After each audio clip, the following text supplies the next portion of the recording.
Yeah, this one will be fine. Yeah. So cool. Hello, everybody. How's everyone doing? Are we ready to learn about some health and wellness and esports, or well, health and wellness in general, and what you can do with your program?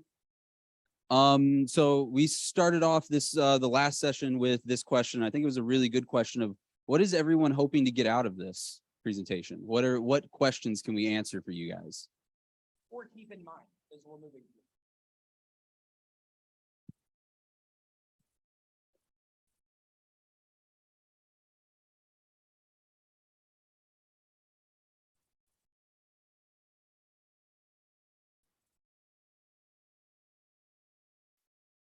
Mm-hmm. So kind of along the lines of mental health and an aspect of like for competition and just in general. Cool.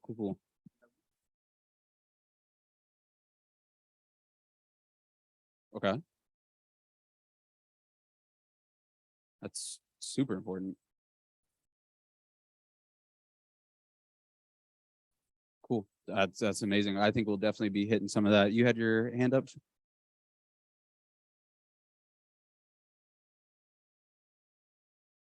Mm-hmm.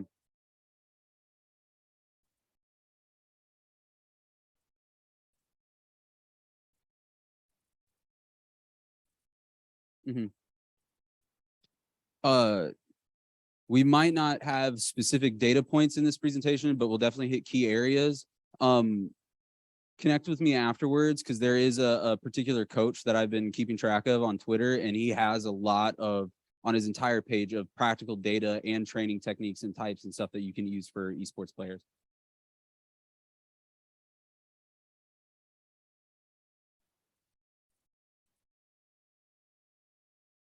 Mm-hmm.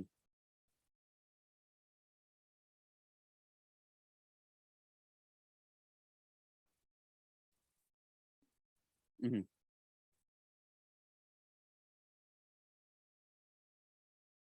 Mm-hmm.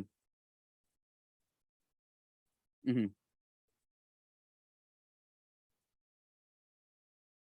Mm-hmm. For sure. Yeah. So we'll definitely keep those things in mind because that seems like the pretty much the gear of most people here, what they're looking for throughout the presentation. I think more particularly right now, just off the rip, it's just something that's not super established right now. And just like for any sport, you create new training routines and stuff that needs to happen. And there's stuff that's already out there. But once we figure out the key points of what esports players need in health and wellness, then we can actually navigate that. So getting started, we'll go ahead and do introductions. My name is Julian Thomas. I am the program relations coordinator for St. Ambrose University. I'm also the Rocket League coach. St. Ambrose is in Davenport, Iowa. It's the Quad Cities. We are a private institution, and our program is located under our athletics department. So we do get a lot of good resources from our athletics department. My name's Chase Newcomb. I'm the director of esports for St. Ambrose University. Copy paste a lot of what he just said. We offer programs across, we offer 8 competitive titles right now. I'm not going to list them all out, but they're some of the most well-known titles currently in esports. The one we get asked about a lot is Valorant. We don't offer Valorant, but that's like the only one. My name is Lamar Daniels. Chase told me not to feel empowered to have to stand because they're standing, so probably sit down at some point. But I am currently the director at St. Xavier University in Chicago, Illinois. Formerly, for those who may have heard of me, formerly of Lourdes University for the past 3 years over in Sylvania, Ohio. It's kind of tying my background or why I'm up here. Kurt was a traditional sport athlete in college. I've coached a number of traditional sports at the high school and collegiate level, track, volleyball, a little bit of cheer, tumbling here there. And currently at Lourdes was also coaching sprints and hurdles. Good chance I do the same at St. Xavier University. So kind of tie in a little bit more of the, especially the physical health and wellness into this as well. Thank you, Lamar. Amazing. I love this guy. I worked with him a little bit and helped his Rocket League team. I love him. So getting into things, do you work? There we go. Starting your journey versus experience program. So we got to figure out where to begin. Excuse the funny little picture. I just thought it was a good comparison of showing what you can do with your program. If you don't really have a good structure or a focus on health and wellness, you'll get people that kind of look like noobs. But if you have a good structure, you'll get a lot of people who are really geared, focused. You'll start to see higher GPAs. You'll start to see higher mental health things when you take these into consideration. So where to begin? Concepts to consider. Where does your program fall under? Like we said, our program falls under athletics. Where does your program fall? Athletics. So with athletics, we get athletic resources. Our players have access to the gyms. Our players have access to their physical trainers. Our players have access to some of their dietitian resources and stuff like that. So we get a lot of benefits from there, but some programs simply just don't have that. They don't have that access to their athletic programs. So you have to start working with your athletic director or try to figure out how you can get in connection and get some resources from them, because they're there. A lot of the stuff that esports players do fall under traditional sports in terms of training. Going to your point of asking where are the needs of players, and when I think about it, coming from a bit of a traditional sports background on my own, and just in general knowing about esports, most of our stuff is mental, right? We're trying to focus a lot on being in the brain. We don't need to be super physically active, but things that do matter are like cardiovascular health, keeping like a good blood pressure, making sure that you can regulate that, good breathing techniques. Hand-eye coordination is extremely important, and just reaction time. And so that's where really a lot of them rely on and where we put a lot of our focus. What resources do you have at your disposal? Again, same thing with your program. Where does it fall under? What do you guys actually have access to? Are there mental health facilities? Is there a diet program? Can you actually talk to your, what would cafeterias fall under? I can't remember their department. Would that be, I don't know, like whatever your cafeteria is on your program? Is it like, well, I'm talking more for like what foods the universities provide for you, because if you can talk to them, you may even be able to negotiate what kind of foods they can get in during their meal plans or stuff like that. You're just trying to figure out where you can leverage and benefit your players. What to reconsider? What worked in previous years? What have you guys done before that has helped with health and wellness, and what has actively been backtracking even? A pretty good example of this is for some universities that go to travel, they forget to bring food or snacks on the events. And so then their players get to events and they're starving, they don't have anything, they can't function. Or let's say you're going to practice. If you're not teaching your players how to eat properly or sleep properly or do things like that, they'll just show up with low attention, low focus, and they won't have a good head on what they're looking for. And the way to figure that out is through feedback, translating the feedback that you get from your players in your program and turning it into something that's actionable for you. So prime example is my Rocket League team. When we went to a LAN, I found out that they just wanted more water. They really didn't have anything to drink, and they always felt dehydrated, and they weren't really getting anything going. And through feedback, I now carry a case of water with me everywhere I go, whenever we go on events, and I keep a case of water in my room all the time so that they always have something to drink. It's just something that they wanted, and it improved their focus a lot because now they have access to what they want. Does anybody have any? So another point to add is obviously if you are trying to start implementing physical health into your esports programs through working out, your feedback from that is not going to correlate that the players show that they want that, right? Because a lot of our players that we come in, that's not been an expectation of them before. So you have to think about establishing a culture, right? So my first year as a coach, I recognized that if I told my players to go work out, one, I have no tangible way to go and track that unless if I am physically there and we all go and flood one of our athletic centers, which we've done before, and the athletic director was not too keen on because we didn't do it on a schedule, and therefore we filled up, obviously, the space. So instead, I started thinking, what are the benefits of working out as a program? Well, we have individual teams within the program. Overwatch doesn't talk a whole lot with League of Legends, vice versa with Rocket League, vice versa with the other teams. So what is a way that we can get everyone out and active, just active? Step one. Right? So what we started implementing was a program-wide workout where we took all 30 to 40 members in our program and we just did something fun. Volleyball, a 20v20 game of dodgeball, right? Because it might start out slow at first. People are maybe not too keen in showing what they got. But by the end of that hour and a half, 2-hour session that you plan, that's every week, that's now something that they start looking forward to. And you can establish a buy-in through, hey guys, if you liked what we did this week, if you liked volleyball, I put out a forum. And we're going to vote as a program what we're doing next week. It's either dodgeball or ultimate frisbee, right? And now they're like, oh, okay. Well, now they're talking amongst themselves. They're thinking about it and they're prepping for it. They're going out, they're getting ready for the ultimate frisbee game that we have on Thursday, because that's something fun they want to get ready for. They want to win, they want to beat the League of Legends team. And now you're getting that interactive process in between all of the teams as well. And we do now as a program, that was what we did year one. We have transitioned more if it doesn't fit each of the team's individual sort of structure when they meet as a team, when they have practices, when they have competition schedule. They schedule their own workouts, but now it's bought into the culture, right? And it's something that they can do. And sometimes they'll plan workouts individually per team, but they'll talk to another team. Our Overwatch team will talk to our Rocket League team and say, hey, our workouts are, when we're planning at the beginning of the semester, our workouts are on Thursdays. We'd love to do workouts at the same time so we can collaborate with your team. We do something fun, right? And I always, if someone wants to opt out and if someone wants to do traditional workouts, right? If they just want to go and they want to lift, they want to learn how to get more physically fit, I connect them. I say, what other traditional sport do you like? And I try to get them connected with that team that has that scheduled workout time so they can go and now connect with that team, right? They can go and hang out with the football players if they played football in high school or soccer. And now that's getting them connected to the greater campus, not just esports. So I just wanted to tangent there. Oh, it works. But on that note of what Chase was saying about creating buy-in, sometimes you'd be surprised who wants it. And maybe in Chase's, I guess, experience, it wasn't immediately jumped on. But when I started at Lord's University, one thing I did is I met with each individual student. The program had been around for 2 years and needed a little bit of restructuring. So I asked them all, like, hey, what do you want to see done differently, now that I'm here?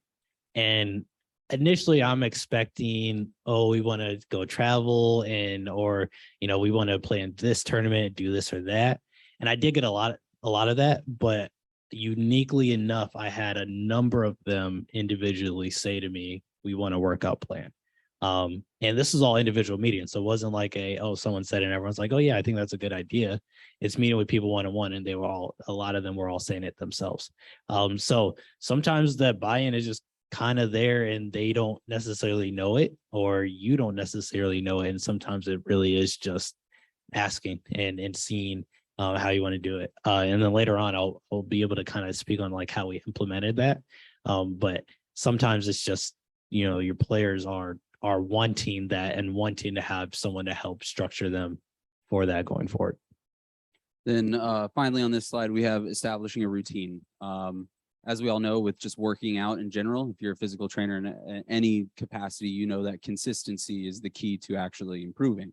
It's having a routine that you get into and establishing the way that you eat, the way that when you get in to operate at the gym, or when are you deciding to even go work out.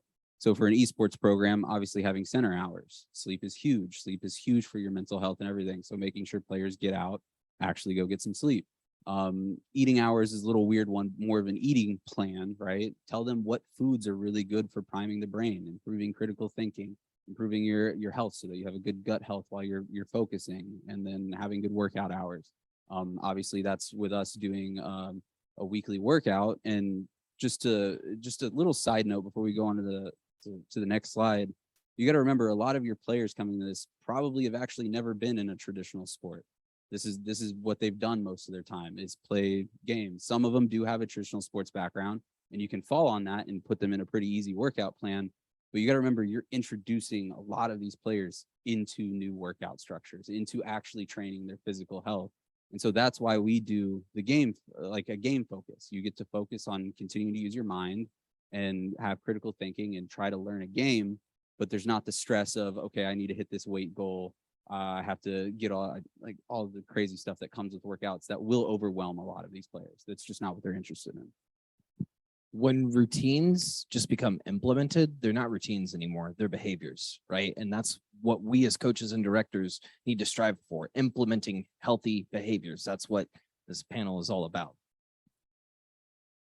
So physical health, workout structure, right? So what is your workout? So there's 3 main components we have before I get into it for physical health, which is your workout structure, your sleep structure, and what you're doing for your nutrition.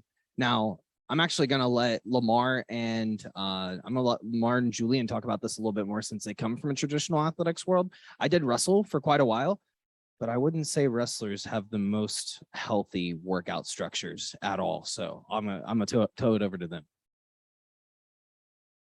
I can, I guess, talk a little bit about is how we structured ours at Lords. Things did get derailed a little bit once COVID hit, and kind of made. We had a smaller weight room, so kind of my understanding that, to be fair, some other teams needed the weight room, and getting in that time was a little bit more non-manageable. So we kind of dialed it back a good bit once COVID hit, but kind of going into it, initially starting it. A big thought process of mine is like, once we got rolling on it, is like, how could I do this knowing kind of what Julian said? A lot of these players were used to a weight room. I do think at Lords, I did have a good amount of players that had traditional athletic experience. I think that was just by happenstance, which kind of made kind of facilitating this easier. Also, additionally, having the leadership that was on that program before I got there, as far as student leadership, be some of the ones who are really the most excited for it, really did help as well going forward. Kind of the biggest things I will say as far as getting into it is, if you're not able, and I'll speak on if you're not able to really utilize like your athletics department. I know the first point here is like, use your physical trainer or athletics resources. Physical trainers, if you're able to talk to them and they're able, and especially if you don't already have that background yourself, definitely utilize them, definitely lean on them, ask them for their advice, and how you can kind of get the ball rolling on this. As far as athletics resources go, if you're a part of athletics, a lot of times you're able to get access to some resources that the traditional student wouldn't be able to. So for us, we had access to the athletic trainers if we needed it. Rarely did we, but if anyone needed to have any assistance, one of my captains had outgoing wrist problems, so like he was able to get his wrist wrapped before matches and stuff. Make sure you use that as well. The biggest thing that we were able to use as far as athletics resources, kind of the one thing that every university lacks in, is space. And we were able to use our aerobics room. So I wasn't too big on us immediately, like first off going into the weight room, A, because I knew it was small and it was going to be just kind of crammed on time, but B, because I knew that wasn't necessarily going to be the biggest benefit. A lot of it was just getting the team active. And so I utilized a lot of just kind of a little bit of what I know people like to call it high intensity interval training. A lot of just body weight exercises, whether that's push-ups, whether that's sit-ups. A lot of I created a circuit for us, and it was just basically, we'd warm up, we get into it, we stretch, and then we do the circuit. And the biggest benefit, kind of Chase alluded to it, was that for us, it got the entire program together outside of when they were playing. A lot of times your Overwatch team is in senior league team, your league team is in senior Rocket League team, right? They have specific different schedules. And for me being a track coach, it's very similar to a track team and how that operates. It is so similar at a track team. Your sprinters are at one time and your throwers at another time and your distance at another time. But it's always very important to make sure you have the whole team together at specific moments to be able to create that bonding. So for us, it was really big to be able to do that outside of just the games, because it allowed not only everyone to just kind of bond, but also everyone to challenge each other. I think sometimes different kids, even if they're not on the same game, sometimes they feed well off of each other. You just might have that relationship because of just they're good friends, or that's just how sometimes kids bond like that. I always like to see that all of these kids who are in esports, and I would say every athlete, collegiate athlete at some level, wants to be challenged, right? They wouldn't be at that position if they didn't want to be.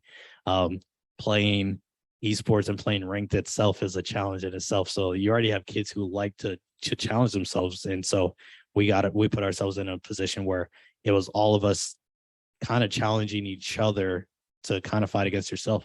And that was one of the coolest things that we were able to do. So I would say, as far as if giving specific examples, if you don't have someone who's able to, like your physical trainer, to build off of, I really think starting basic, like really, really basic, with some basic circuits, when that just body weight stuff is always, I think, the best way to start.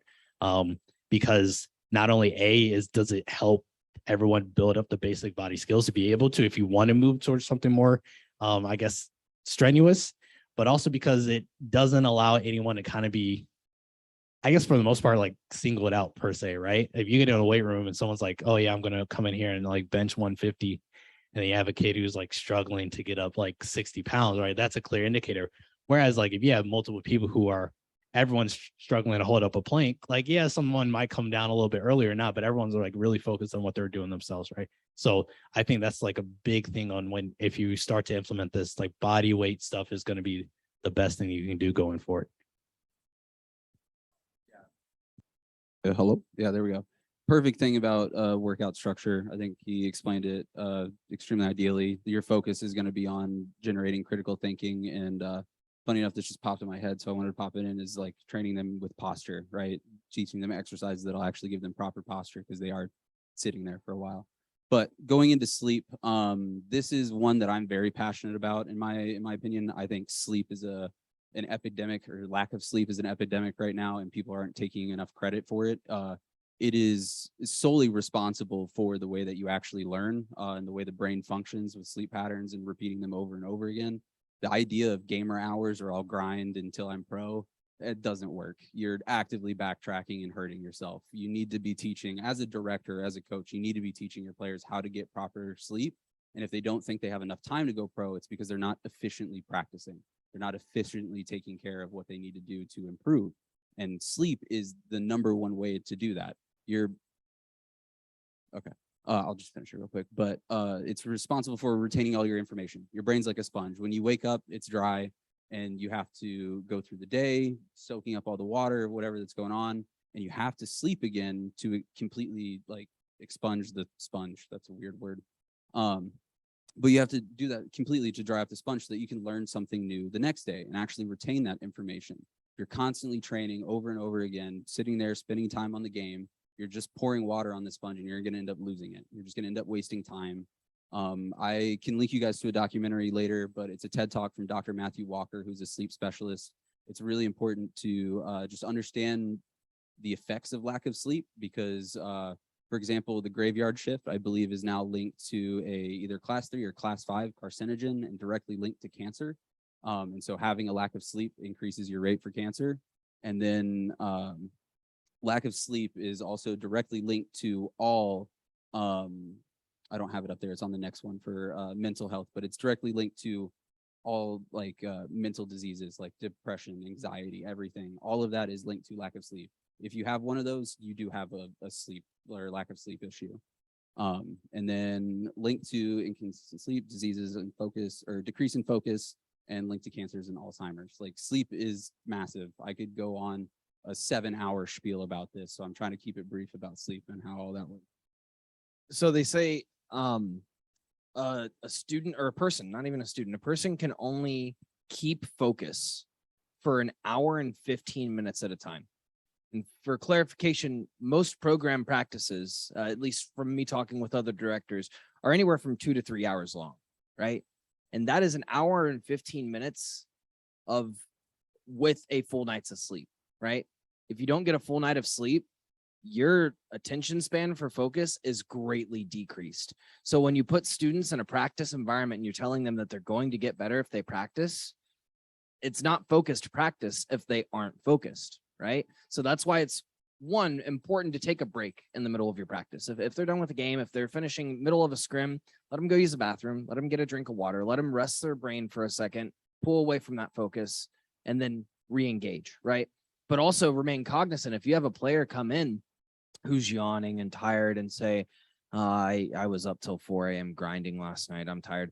Not only are they not going to be as focused, they're not going to be as engaged because they stayed up all night grinding the game. They don't want to practice right now. They're tired, right? So it's imperative to ensure, if you are creating a routine for your players, their physical health in how they operate day to day is directly linked to how much sleep they get. And I've been a college student. I know how tough it is to get sleep sometimes, and I level with my players on that. But it doesn't mean that we shouldn't push or model that behavior. And then last section is nutrition. I'll be honest, as a program, this is somewhere that we haven't put a whole bunch of research and investment into because, I mean, it's a full-time position of being a nutritionist and understanding the diets and needs of every type of player. Everybody is individually different at their body level. We do all have the same things that we need to incorporate, but like understanding how to balance all those things and increase focus it's difficult.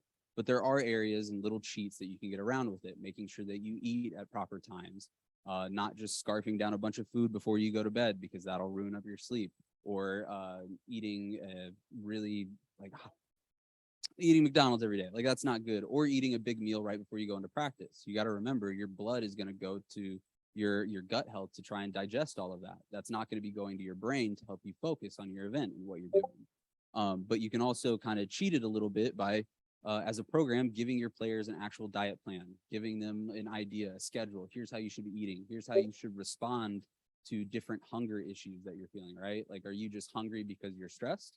Figure that out. Or are you hungry because you're not eating?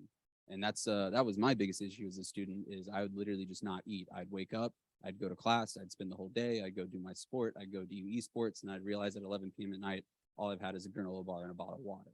That's just not effective, and you'll end up hurting yourself.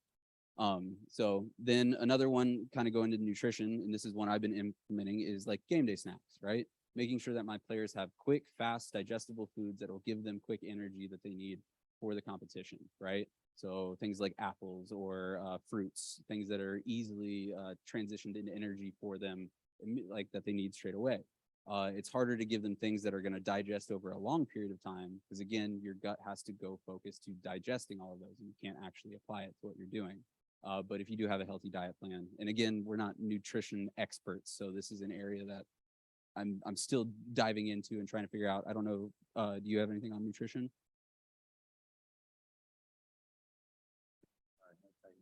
There we go. I won't say too much like esports specific, but I have realized, and I've told both the teams that I work with, track team on one side and then esports team on the other side. There's a lot of times that things do translate over. Actually, let me ask: has anyone here been a traditional athletics coach? Any traditional athletics coaches here? All right, cool. You find a lot of times that what you learn working in those, like a lot of things will still transition over. And in nutrition, the same thing. So I wish I would have had time to kind of go into this more in depth with my esports team that I did with my track team. But going into the season, I did a lot in teaching myself about nutrition specifically for sprinters, and specifically having that information so that when we got into indoor, like the boring part of indoor season where you don't have any meets that you're doing yet, I spent 2 practices a week just talking to them about nutrition. And we'd set aside some time and I'd go over point by point. The World Athletics Association had a pretty nice, like easy to read 25-page PDF that kind of showed that.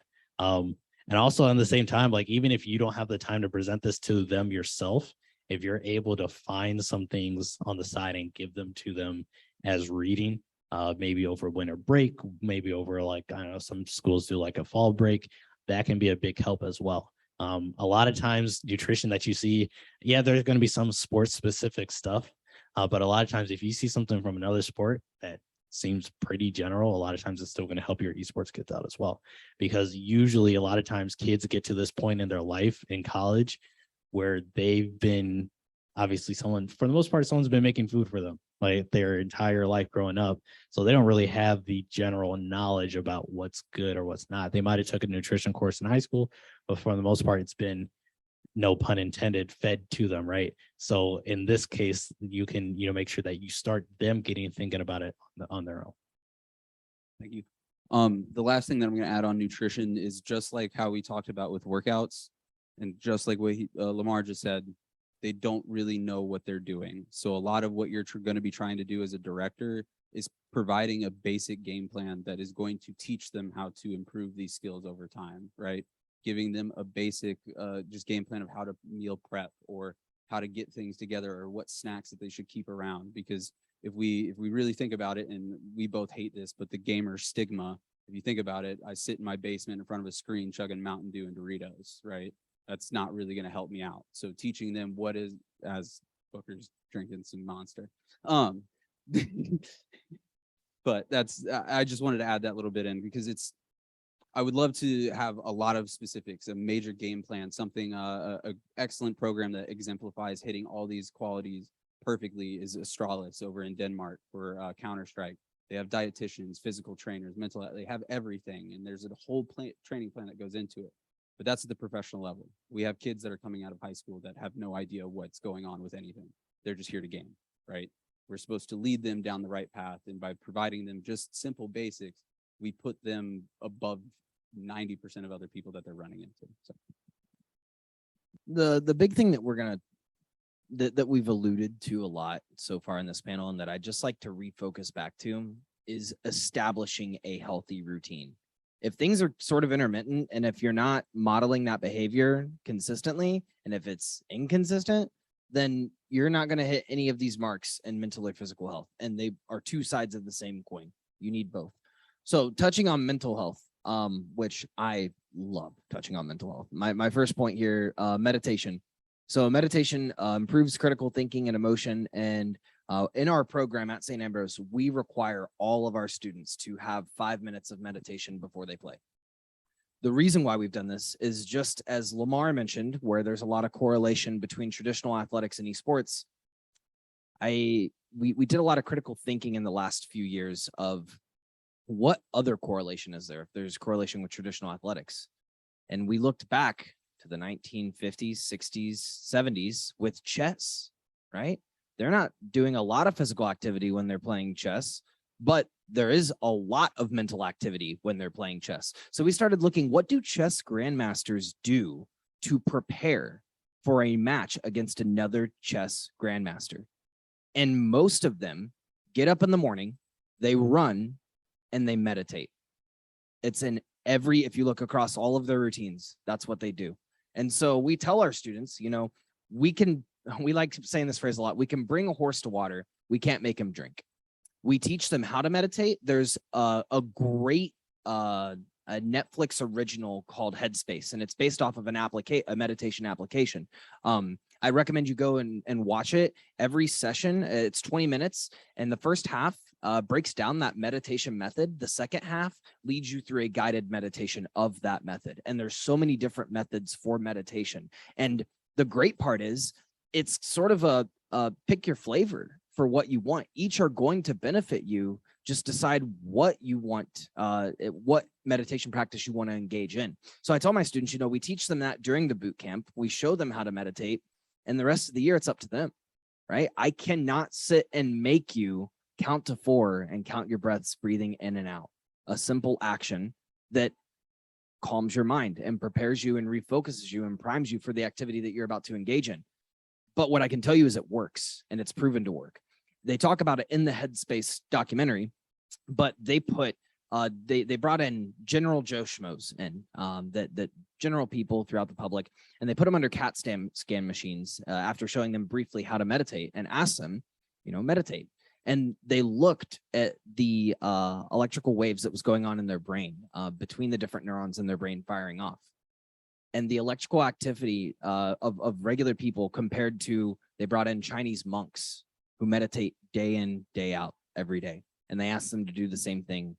And it was like looking at a light bulb going off compared to a very, very dim, like maybe fluorescent light, right? The monks' brains were just firing off neurons on all fronts because they're priming their brain for that activity, right? So meditation, it has been proven to improve critical thinking, because your brain is a muscle, right? And how do you train a muscle? You go to the gym. It's the same thing with meditation. That's how you train that muscle. You meditate, and it's not always fun, and it's not always easy. Like I said, we implement a mandated 5 minutes of meditation before practice, but players can do more if they want to do more. They can go and take 30 minutes before the practice and meditate if they want to. So talking about routine, what I talked about earlier, we establish a game day routine that is in our program manual for all of our students. And it's more of a checklist to get through. Like, have you eaten today to prepare for practice, right? Is all of your homework finished? Is there nothing that's pulling your brain in the other direction, right? Are you completely ready for practice? And it's more up to them to decide, how that routine is structured on an hour-to-hour basis leading up to the practices. And we've seen an increase in how our players compete when they do engage in some level of meditation. Some of our players take it very seriously. Some of our players listen to music and they just calm down 5 minutes before a game. I'm happy with any level of engagement, but it is variable to how they engage. Utilizing your counseling center is also critical for mental health. Understand the resources, and we're talking a lot about utilizing outside resources. If you don't have a boot camp for your program, I highly recommend implementing one before campus, because before campus, what am I talking about? Before the school year starts, to get them on campus. Because if you don't have a boot camp, it's similar with traditional athletics. If they're starting the first week of school and they're starting football, esports, their job, and school all at the same time, that is so much mentally to move through for an 18-year-old kid who is just now living on their own. And now they have this implication that this is life. I literally have no time to myself. If you get them in for a boot camp, you get them on campus early, you now have a little bit of time to work with them and establish these routines with them, right? If you want to utilize your counseling center, invite them into your boot camp. Come in and talk to my students. Create and establish that one-on-one connection with the students and let them know that you're here for them, right? That's a great way to do it. Same with a nutritionist or a dietitian if you're with athletics, or the athletic trainers. Have them come into your boot camp and talk to the students directly so that they can establish that connection, and they're not just a name. They now have established a face with that name. And then sleep on the mind, like Julian was talking about, he is huge into sleep. I catch this dude like listening to sleep podcasts, like on the regular. I'll be like, what are you doing? He's like, no, nothing. He's listening to a sleep podcast. But it does provide a form of emotional healing. And like he said earlier, all psychiatric diseases are linked to a lack of sleep in one way or another. And so that when he told me that blew my mind too, but it also made a lot of sense. I mean, just kind of mental health deserved a slide on its own outside of physical health, just because I want to stress the importance for an esports athlete, just as a whole. The mind is where you're doing your battle. That's where you're doing your fighting. You need to take care of that. If you take an example from football, like you train your body, you rest your body, you feed it properly so that when you go out to play the game, you're at your peak condition. If you do not take care of your mental health, you will not be successful in esports. It's just not possible. And mental health encompasses so much more than just being physically fit and having good coordination. Your brain has to have a sense of coordination. It has to be able to switch in between tasks. So that's why when you build up training routines of something to actually get them to practice and improve their critical thinking, you have them focus on task switching or focusing on one target while different things are happening around them. And it's all about training the mind for esports players. So when you have an issue trying to present some data to your physical trainers or whatever to get them to create buy-in, it's difficult because they're looking at it from a physical point of view. You have to be able to show that mental health side from a physical aspect and how they can benefit that, because the mind is the most important thing when it comes to esports. And I don't know if we have this coming up on a future slide. All right, so I'll talk about it here. This is also something that can be done within the team group dynamic. It doesn't have to be just physical well-being. That has to be as a team bonding thing. I think talking about mental health can also be a team bonding thing as well. In finding ways to get them to think about their own and improve on it. In my programs, I've had us read it's a pretty easy, like 50-page, pretty like double spaced out PDF called 5 Reasons Why You're Not a Track Star. And we just tailor it toward whatever sport I'm dealing with at the time. But it was written by Tiana Bartoletta, Ohio native, like myself, gold medalist in the 2012 Olympics in the long jump, or 16, don't get me wrong that. And also in the 4x1. And she talked about how she came out of high school really highly recruited, went to University of Tennessee, did well. First couple years pro, doing amazing. And then for about the next 7 years, didn't make a single US team. And she talked about 5 main things that really impacted her. I'm trying to remember them all right now. Who she had around her, her physical well-being, whether dietary and her sleep. She talks about that. Her why she was doing it in the first place. her knowledge of what she was doing, and then I'm forgetting the fifth one. But it's something that I've had both my esports teams read and both my track teams read. And it's really good to kind of get them on the mindset of thinking about what is driving you for this. And I know it's not necessarily, and I think that's still important as far as like mental health. I think a lot of times we think like mental health as, am I okay? Am I feeling down today? Did I have a bad day? But I also think it's good to think of mental health in the positive. Am I thinking that I can be the best? Do I feel like I'm at the best I am right now? Do I know what is driving me toward this? Do I know what my passion is for this? Do I know at the end of the day, my why for doing this? Every kid's going to have a different reason about why they do esports. Some think it's just really, really cool. Some find it as a community that has accepted them. And so that to be said, I think having a way, so what we would do, I'd tell them, read a chapter, we'll talk about it next week. And the next week we'll talk about, what are some ways that you think you could be doing better in XYZ?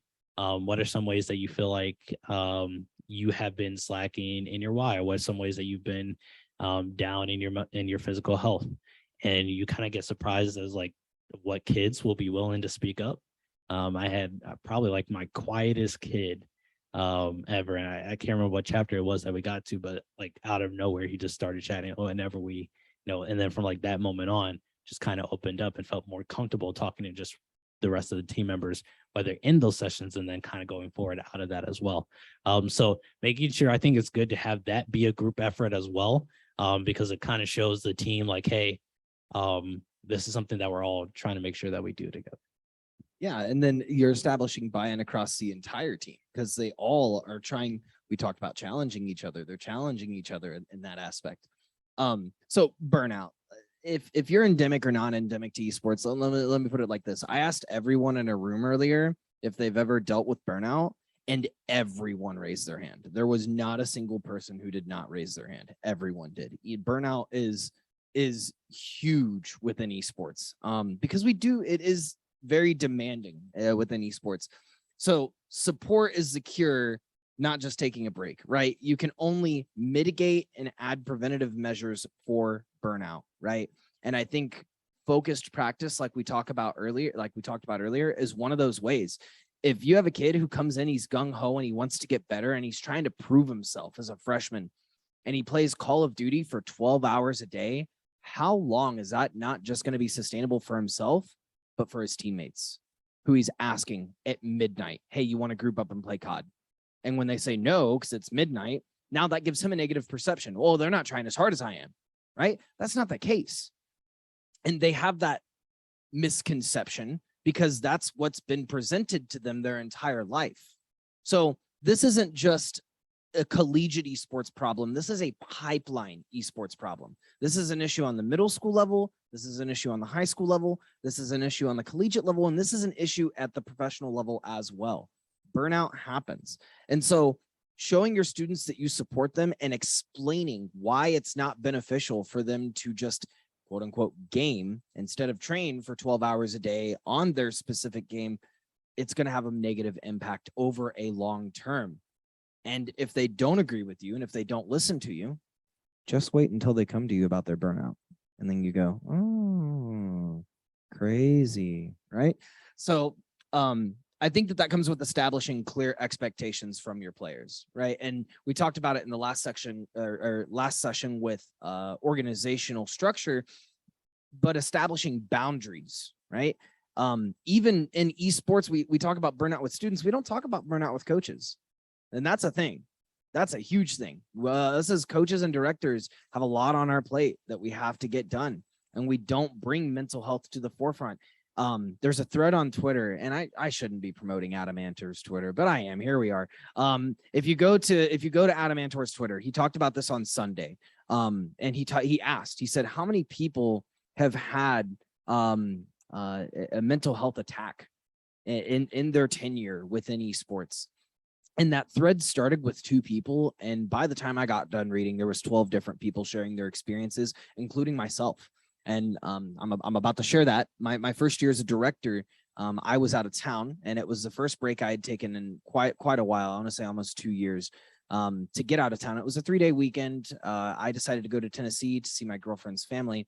And I get a message at midnight from my Overwatch captain, who at the time, I'm glad that they had messaged me, but basically told me that both of my supports walked off after practice. And we had enough 4-6 at the time. We were a first-year program. They were also our 2 highest level players on the team.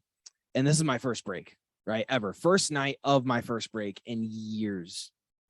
And I had a panic attack that put me in the hospital because I couldn't breathe. Right. I felt so suffocated that all of this work that I'd put in, everything that I'd put into these students, they just squandered and walked off. But I did that without even thinking. And that was before I put a lot of thought into what we're talking about today. But it's important to have those conversations with the students. Right. And I did when I got back. I told them at the end of the day, I'm a human as well. And I can't get messages at midnight, 1 o'clock in the morning, that there are issues going on. I feel like there should be a level of respect and trust that we have for you to come to me about that. And we'll definitely talk about it. But midnight on a Friday, when I'm taking a vacation, because I told everyone in the program, that ain't it. Because I spent the rest of the weekend not there mentally at all. And that's not fair to my family, right? That's not fair to any of the coaches and directors that have dealt with this. This isn't fair to your families, just as it's not fair to the students, their friends, or their families. And that's why it's so important to model the behavior, right? Not just preach, hey, you need to mitigate your stress, but as coaches, if you're the captain of your ship, think of it as a ship, right? If the captain of the ship is freaking out, the entire crew's freaking out, right? You got to mitigate that. You got to be proactive instead of reactive with what you're thinking about. So we left that blank because establishing clear expectations is going to be variable program to program, what those expectations are. And if you're a program director or a coach that is working from 8 a.m. to 4 or 5 p.m., it's not a very good expectation or precedent to set for your students, because when are their practices, right? They're usually in the evenings. So you're not there for those times. So being transparent with your schedules and creating your schedules around each other is how you help mitigate that. As well as creating personal and team goals. That gives you a sense of benchmarking, right? And tracking that progress so that at the end of the year, the student doesn't go, I don't know what I did this year. Or they feel like, my goal was to hit diamond and I didn't hit diamond. So the year's just ruined. No, if you track personal progress and your team goals throughout the year, then at the end of the year, you have a list of 7 to 10 things that you personally and your team has done to show that progress. And that's so important for growing, is tracking the progress that you've had year to year. We make all of our students carry journals. And this is a model that we might transition out of for the upcoming years and move more into an online format, but they had physical journals. And we make all of our students debrief after practice and games. And they talk in the debrief about how well they did, whether or not they've met their goals, what they need to do to reach their goals. Same with their team goals. So that at the end of the year, we do a reflection. We look back and we say, go to your first journal entry and then read. Because we practice 3 to 4 times a week, right? And you do that for 27 weeks out of the year, you're going to have a lot of progress to track. But we naturally think negatively and we think, oh, I didn't hit diamond, or, oh, I didn't win the national championship. That doesn't mean your whole year is squandered, and you have to reward yourself. We're actually getting pretty close on time. We were kind of letting this presentation go with how we were feeling, but we've got about 5 minutes left, so I want to open it up to Q&A if anybody has any questions, comments, concerns, feedback. Well, not feedback, but input.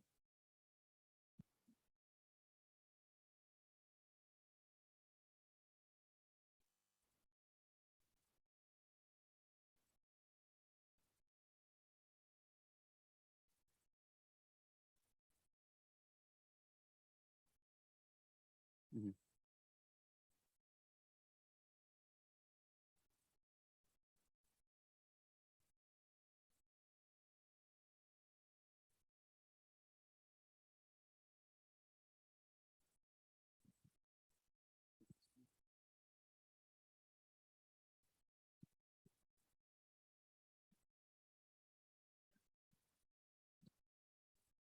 Hi, my name's Leslie, and I'm really happy to be here. What I wanted to say, and I'll repeat it.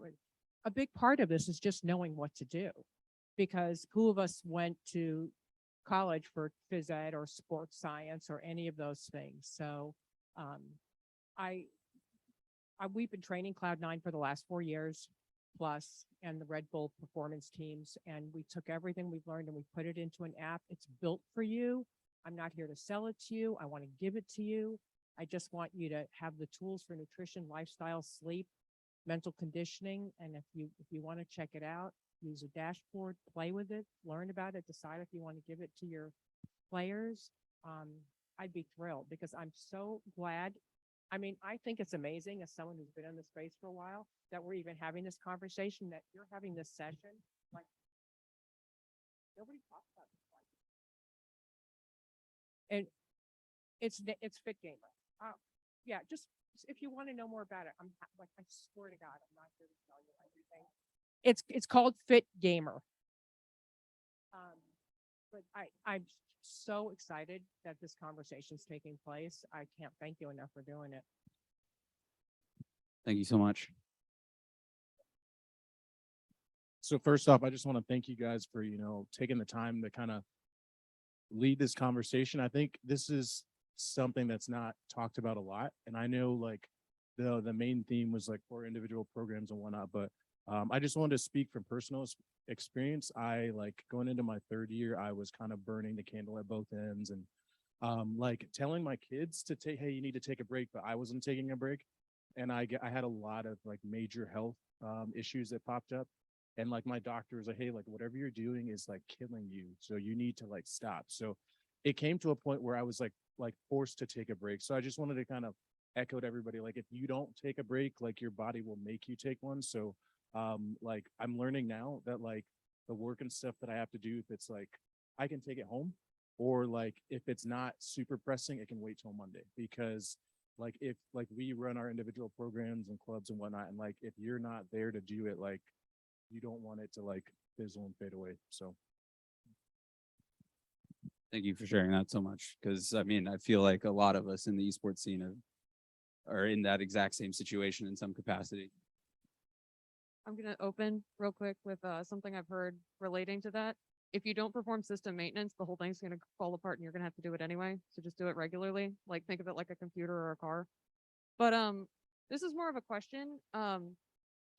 I see all of these things and they're relating to, starting routines and things like that. How would you suggest personalizing it for students who maybe struggle with that kind of thing? My personal thought is kids with ADHD or, other things that make them struggle with traditional routines, task switching, that kind of thing. 'Cause a lot of that is very anti-ADHD. Thank you.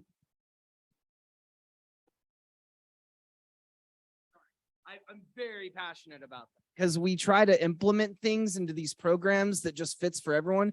And that's why one-on-ones are so important, because you meet with your students and you get to learn how they learn. And now you know how to present information to them and structure it around their own way to learn and schedule.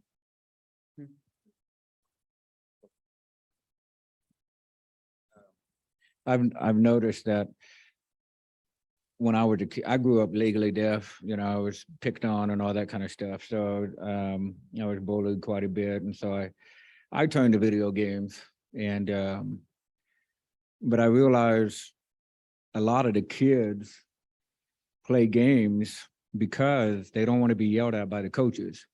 And there's a high percentage of the reasons why kids play games is because they tried to play traditional sports and they were bullied by their peers and they were bullied by their coaches. For me, it was reversed, but so I would suggest, if you have a workout program or conditioning or anything like that, just make sure the kids know that as a coach, you're not judging them for their shape, when they're out there, and be like, hey, we're going to go out and do a 4.40 and we're going to do 540s right now. We're going to do 100-yard sprints and you got to get that done in 2 minutes. So, I mean, I can see kids coming out and just going, I got to run, and the reason why I play games is because all the coaches were on my domestic donkey the whole time.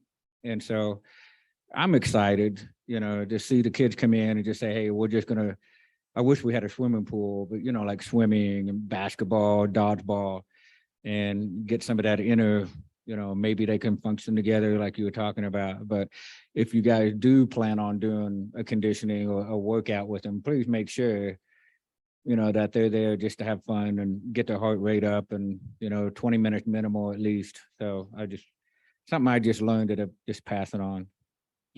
It's interesting you bring that up too, because something that's not talked about is that We're out of time, by the way. I know we're out of time. Something that's not talked about is that it is cheaper to eat unhealthy. It is so much cheaper to just go to McDonald's, get a McDouble. It's $1. I grew up disenfranchised. I mean, my family made less than $12,000 a year for 6 years throughout middle school and high school. And so that was something that I either ate unhealthy or I didn't eat. And I was a wrestler, so didn't eat. So it's one of those things where now that they're college students and they have access to other things, they have access to a nutrition, they have access to meal plans, we can teach that now, right? We can help create transformative change when it comes to diets, because one, we've been through it, and two, we're addressing it exactly like it was mentioned. That's what this panel is for. And we are out of time. I know that we have business cards up here. I'm more than happy to talk about this topic for hours, as is Julian. So if you would like to come chat with us afterwards, continue the conversation, please do. We're on Twitter. We follow back. We'd love to see what you guys are doing on a day-to-day basis. And thank you for joining us for this panel. One last. You're good. One last thing. I will say, I know that a lot of times, and this happened to me, especially when I started coming to stuff like this, you would hear all this stuff about what these programs are doing, this, right? And this is just a full convention thing to remember. Don't think that immediately from the jump, like all of these things have to be implemented right away, or don't think immediately from the jump that even those of us up here saying, oh yeah, I did this and that it all went perfectly. Starting small is just as good, and it kind of gets the ball rolling from there. So remember that. Go do something.